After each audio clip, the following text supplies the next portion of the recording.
Ada seorang ustaz ni ditanya berkenaan dengan kerupuk lekor yang diproses dengan perutnya dan juga darahnya. Maka dia kata, siapa makan kerupuk lekor yang macam ni masuk neraka. Sebab kerupuk lekor yang diproses dengan darahnya dan juga dengan perutnya adalah haram, dia kata. Saya tak ada masalah kalau dia nak sebut berkenaan dengan haram tu. Kerana sememangnya dalam mazhab Syafi'i melarang kita makan ikan, makan perut ikan dan juga darah yang mengalir yang ada pada ikan. Kerana mereka menganggap itu adalah najis. Itu mazhab Syafi'i. Tetapi dalam mazhab Syafi'i ada pandangan yang kedua.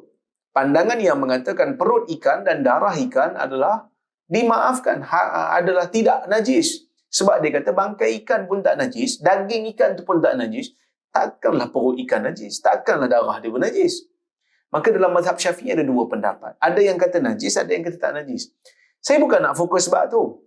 Kerana dalam mazhab Hanafi dan juga mazhab Maliki, mereka mengatakan Hanafi dan juga Hambali, bukan Maliki. Hanafi dan juga Hambali, mereka mengatakan perut ikan tak najis. Kenapa perut ikan tak najis? Kerana daging ikan tu halal. Jadi perut dia tu halal lah. Kan? Jadi bila halal, maka boleh makan. Kalau tak lalu nak makan tu satu hal lah. Tapi kalau boleh makan, kalau orang kata apa, nak makan, boleh makan. Cuma, saya tulis sikit lah. Sebab saya tak apa setuju nak kata bila makan masuk neraka. Sebab apa bila makan saya tak setuju yang tu? Sebab seolah-olah kita dah hukum satu orang dengan satu perbuatan mutlak masuk neraka sebab benda ni. Kalau dia kata boleh membawa ke neraka tu okey. Kalau dia pegang pada pendapat yang haram lah. Tapi saya lebih cenderung pada pendapat yang kata perut ikan dan darah ikan yang ada di badan ikan tu tak najis. Kerana Nabi SAW membenarkan kita makan bukan hanya orang kata apa, Nabi SAW membenarkan kita makan daging ikan. Bangkai ikan, maksud ikan yang mati tanpa sembelih tu, kita boleh makan dagingnya. Jadi perut dia pun termasuk lah. Kan? Panjanglah perbahasan tu. Cuma saya tak apa setuju bila sebut tentang masuk neraka tu. Kerana ia seolah-olah telah berikan satu hukum, buat ni masuk neraka. Patutnya kita boleh bawa ke neraka, itu okey. Kan? Kerana manusia ni kalau dia buat benda haram, kan? Kalau dia buat benda haram, confirm kena masuk neraka? Tak confirm. Itu semua tahtal masyiah, di bawah kehendak Allah. Kan dulu kita pernah bincang, siapa yang mati dalam keadaan dia banyak dosa, dia tak confirm masuk neraka. Tahtal masyiah, kalau dia ada iman, terpulang pada Allah. Insya'a afa anhu wa insya'a aqabahu. Kalau Allah Ta'ala nak, Allah Ta'ala boleh maafkan dia. Kalau Allah Ta'ala nak, Allah Ta'ala boleh ambil tindakan kat dia. Terpulang pada Allah. Ada hamba-hamba yang berdosa banyak, tapi Allah Ta'ala ampunkan. Dengan kehendak Allah, dengan pilihan Allah, dengan keagungan dan kemuliaan Allah. Kita tak boleh nak confirm menerakakan orang atas satu dosa yang dia buat. Kerana mungkin dalam bab lain, dia ada pahala yang lain yang dia buat. Mungkin timbangan amalan dia lain. Dia mungkin masalah tang ni, tapi tang lain dia okey. Dia saleh. Kan? Jadi, kita tak boleh nak confirmkan neraka dalam bab ni pada seseorang yang melakukan dosa sedangkan dia beriman. Kita kata apa? Dia berada di bawah kehendak Allah. Tapi benda ni haram, boleh bawa pada neraka, tu okey. Itu yang pertama.